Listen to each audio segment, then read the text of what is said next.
We need to know, and I think we need to know ahead of the trial in January, namely, when exactly did Keir Starmer and Yvette Cooper know this information about writing and downloading an Al-Qaeda manual? Was it while they were berating much of the country as far-right thugs? Was it while they were locking people up in prison? Was it while they were clamping down on free speech? With hours before polls close in the most consequential election in the modern history of the West, the UK is now correctly being used as a warning of hard left woke tyranny by the world's most successful businessman Elon Musk and most powerful broadcaster Joe Rogan. But that's the reality of the world that we live in, is that tyranny is possible and it exists other places, and it's slowly existing. It's slowly rearing its head in the UK. You're seeing, I think the number of people that have been arrested for just social media posts is bananas. It's in the thousands. Yes, several thousand people have been given prison sentences in the UK for social media posts where there was no explicit link to actual violence, but they just said it encouraged violence. I'm like, well, did anyone actually do anything as a result of that media post? Well, no. But they just and then they have a prison overcrowding situation in the UK, so they're quite literally releasing convicted pedophiles and putting people in jail for Facebook posts. There's an actual thing happening in Britain. That is so wild. As a result of that media post, well, no. I'm embarrassed about what our Great Britain has become in just a matter of months under two-tier Keir Starmer and his lying posse of socialists. I'm also furious that the entire mechanism of state working with the MSM is now designed to lie to us, to cover up the truth, even when our safety is at risk. So thank God for losing Tory candidate Robert Jenrick, who had the balls as the new shadow Justice Secretary to defy the Speaker of the House, Lindsay Hoyle, and become the first MP to directly address the cover-up over the Southport Massacre in the House today, asking what we all want to know: why the hell was the fact Axel Rudakabana was producing ricin and had an Al-Qaeda manual hidden from us? Jonathan Hall, KC, the reviewer of terrorist laws, has said that the authorities should put as much information as they can into the public domain to maintain public trust in terrorist cases, which have the highest public interest. In the void, misinformation takes hold, and that diminishes public trust, whilst of course respecting the judicial process and not commenting on the individual facts of the case. Can my right honourable friend explain the reported 2-week delay between the CPS making a charging decision with respect to the alleged Southport attacker and it being announced to the general public? As Suzanne Evans posted on X, meanwhile, Peter Lynch, who called it right, took his own life in prison. Would a jury in possession of all the facts have convicted him? And Rupert Lowe, the Reform UK MP, said Parliament has a right to know the full truth about Southport. But the cover-up just gets worse, and the academic and independent media star Matt Goodwin is fighting back. He has launched a campaign working with Reform UK to get us the information we deserve on how mass immigration is impacting the economy, welfare, and crime. It's so shocking that the cover-up of official data now extends to welfare claims by nationality and immigration status, arrest rates and prisoner status by nationality and immigration status, sentencing of foreign nationals, including how many are repeat offenders, and the cost of accommodation for illegal migrants. And Reform UK's Rupert Lowe, he's so good at the moment. He put it best, I think, by saying, how can the Home Office not have a nationality breakdown of the sex offenders register? 70,000 sex offenders, and we don't know where they have come from. This is madness, endangering the British people. The information must be centrally collected and published in full. So we are all being gaslit. We are all being gaslit, but we are not stupid, and hiding the truth from us will only work for so long. And now it's time for the uncancelled interview.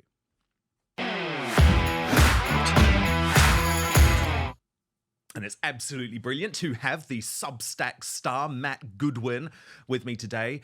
His must-read digest, now subscribed by over 60,000 and growing, and it is in part because of incredible campaigns like this, which I want to talk to you about in just 1 second, Matt. But can I get your reaction first to the breaking news of Robert Jenrick defying the Speaker of the House, Lindsay Hoyle, and finally an MP really going there when it came to the cover-up over the Southport Massacre and Axel Ruda-Cabana. Well, I think it's great that Robert Jenrick is making that intervention. He's one of several MPs who are making that intervention. Nigel Farage, Lee Anderson and others have made similar points about the what appears to be some kind of attempt to downplay or conceal information about the Southport case. And I think for millions of people in the country, they've always sensed all along that there's something not quite right about this case. And what we've been trying to do, Dan, I know we'll come on and talk about it, but what we've been trying to do is take this misinformation narrative head on by saying, look, you can't accuse ordinary people of misinformation while at the same time concealing or deliberately hiding information from those very people. And Matt, there's such an anger in the country, isn't there, about Southport, because it almost felt as if it was like, okay, we're going to terrify you all into silence by locking you up for a post on X, by locking you up for a Facebook post, by locking you up for yelling at the police at a march, and almost try to terrify the nation before this information was released. And for example, the former Home Secretary, Priti Patel, who knows a lot about these things, I mean, she's literally been in the Home Office, said it's inconceivable to believe that Yvette Cooper and Keir Starmer didn't know about the ricin and didn't know about the Al-Qaeda manual within days.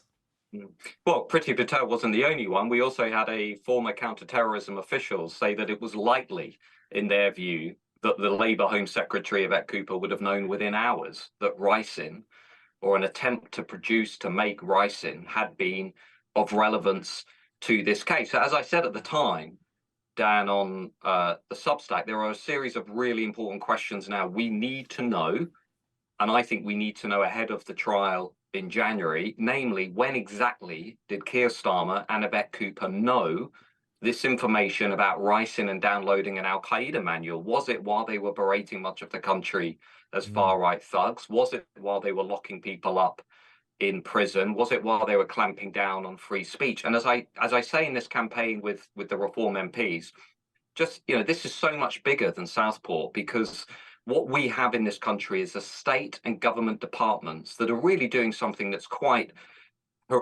hideous, actually, Dan.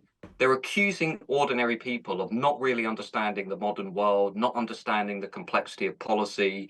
They're accusing them of being bigots and far-right thugs, while they're concealing information, pretty basic information, about things like crime rates by nationality and immigration status, or the extent to which foreign offenders repeat their offending once they're released back into the community. Now, somebody might say, Dan, that the reason they're doing that is because they know what this data shows. They know what this information shows, and they know that if they release it, like Denmark has, like Germany has, like parts of Paris and France have, then it's going to show a pretty negative picture of how mass immigration is impacting our economy, our welfare, our crime. So look, Dan, I'm saying something very simple to the elite class in this country. It goes like this: if you're so confident that mass immigration is as wonderful as you think it is, then give us the information. Show us for yourselves so we can all assess it for ourselves as taxpayers and hardworking, ordinary people.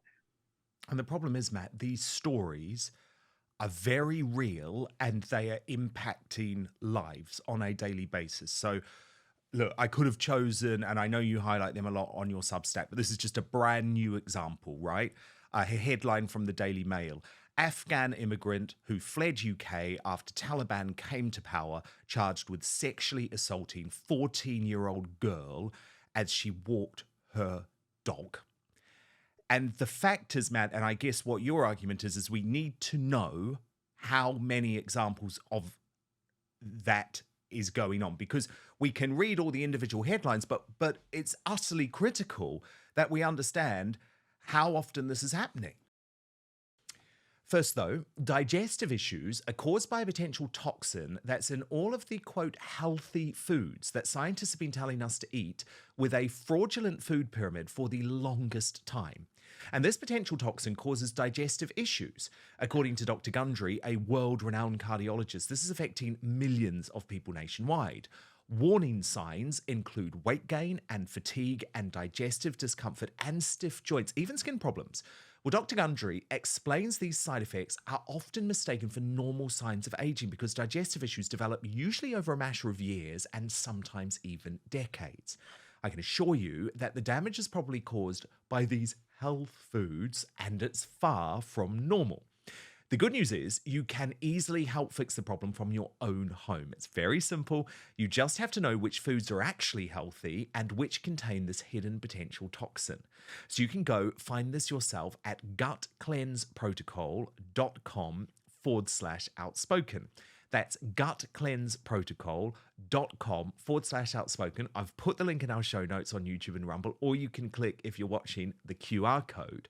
Because after years of research, Dr. Gundry has decided to release an informative video to the public, free and uninterrupted, showcasing exactly which foods you need to avoid. Go find that video at gutcleanseprotocol.com/outspoken and click on the link in the description below. Dan, this is just about truth. This is about giving British people the truth. So if you look at a city like Paris, the data that we have suggests that about 3/4 of all people who have been arrested for sexual assaults and rape were born outside of France. Okay, similar findings in Denmark, Germany, and elsewhere. So what I'm saying to the British state, to Keir Starmer, is we want to see the same information here in Britain, because that case you just listed is horrific. But unfortunately, Dan, there are dozens, if not hundreds more. You know, one of the most read pieces we published was 10 reasons why we should leave the ECHR. And those 10 reasons were basically Syrians, Afghan nationals, Iraqis, Eritreans, who have come to Britain illegally and gone on to murder, rape, sexually assault British people. And I think they've had enough. And it's great that some Conservatives are standing up and saying something about this. But Dan, I'll push back on you a little bit. Please. This is the same Conservative Party that has just turned its back on somebody who was saying we should leave the European Convention on Human Rights so we can better control our borders and deport foreign nationals. And I've come to this conclusion after a few years of looking at this issue. Dan, I really think the only answer to this is to leave the ECHR, reform the Human Rights Act, and reclaim judicial independence to become a truly sovereign nation where if you break our laws, if you murder our fellow citizens, if you rape our children, if you assault our children, we will throw you out of the country. It's time to play hardball, Dan. And I think many people out there would agree with that position. That is, accept all of the people in the two big parties. The uni party. Well, no, you don't need to push back on me, actually, because I completely agree. I did think Robert Jenrick was the best person to be Conservative Party leader. But I was actually quite struck by one of your posts on X, Matt, which I'll just read out because I think it is worth sharing. If you think that a Badenoch Conservative Party, which just gave the number 2 job to a Remainer, who rules out leaving the ECHR, and the number 3 job to someone who presided over wholesale liberalisation of the immigration system is serious about changing Britain, then you're a fool. So presumably the reason that you have partnered with Reform UK in terms of tackling this information cover-up is because you think they are the political solution, or at least best placed to be the political solution. Dan, the only thing the two big parties understand is pressure from outside. Okay, now, like you and like the people watching this discussion, I've watched the country for 14 years under a Conservative Party. I have zero trust in the Conservative Party. What I'm interested in is proof of concept. The only thing the Conservative Party has proven is that it wants to double down on mass immigration. It has no interest in reclaiming our judicial independence.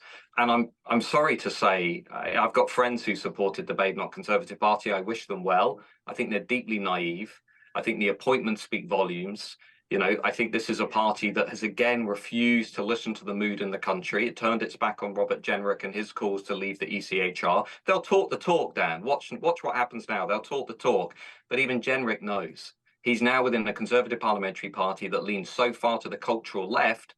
They don't care about legal immigration, Dan. They don't care about our judicial independence. They don't care about actually putting the security and the safety of the British people first, which is why I worked with the 5 Reform MPs who, to be frank, I'm not a member of Reform, but I think they've been doing amazing work in Parliament. They've been highlighting this issue. The other one, Dan, that your viewers will certainly know are the young Muslim lads who assaulted the police officers at Manchester Airport. Reform MPs threw full light on that and said, why on earth is this case taking so long? But you can round up and throw into jail people who say politically incorrect things on Facebook and social media. The British people aren't stupid. They can see what is going on. And I think, I'm of the view, Dan, and I don't know if you are, but I'm of the view that what we need is a vehicle, is a vessel that we can use to really ram the 2 big established parties in this country and get them to understand where the British people are, because they've had enough. They are frustrated, they are fed up, and they want serious change. Yeah, and it can't be changed around the edges. I mean, it was so fascinating. I had David Starkey here on Outspoken yesterday, and he's a conservative through and through. But he wanted Jenrick, and even he said, look, if they do not commit to making some major changes, then I might go and join Reform UK. But one thing he said about Nigel Farage was interesting. I want to put it to you, Matt. He is a fan of Nigel Farage. He's friends with Nigel Farage. But he said that he believes Nigel Farage is too divisive to be a leader, as divisive as Keir Starmer, and he believes that that would be dangerous for the country. They were his words. Now, you're obviously a polling expert. Is that true? Is it true that Nigel Farage is too divisive to bring the country together as Prime Minister? Well, the first thing I would say is I don't think Nigel Farage presents a danger to the country. I think it is true that Nigel Farage tends to polarize the country. You either like Nigel Farage and respect what he's achieved and you respect what he's about, or you disagree with Nigel Farage when it comes to issues like Brexit. But look, the million-dollar question facing both Nigel Farage and Reform is how they can now go from 14% of the national vote to 30% of the national vote and be in contention to win a national election.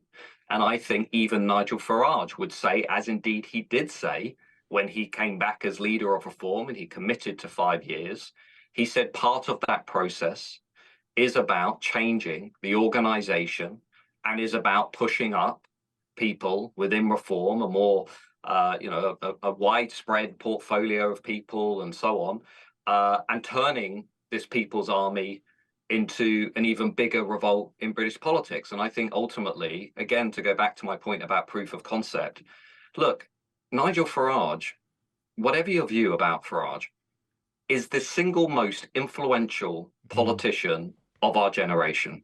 It's impossible to imagine the last 30 years of British politics without Nigel Farage, and that reflects his influence and impact, which has been enormous. So I think it's very easy for people online, particularly people on the right of British politics, to criticize Nigel Farage, but actually he's achieved more than really anybody else outside of the 2 big parties. And just as a last point, Dan, I've just finished reading a wonderful book by a former Oxford professor, Vernon Bogdanor, and he brings together, he says, here are the 10 cases of the most influential politicians in British politics who were never actually elected. Now, Nigel Farage, until July, was one of those politicians. He achieved all this despite not being in the Commons. So I'm going to listen less to the people who say, don't listen to Nigel Farage at all. And I'm going to look more at the record of people, because I think if there's anybody who's been underestimated, Dan, all along, it is Nigel Farage. I'm with you there.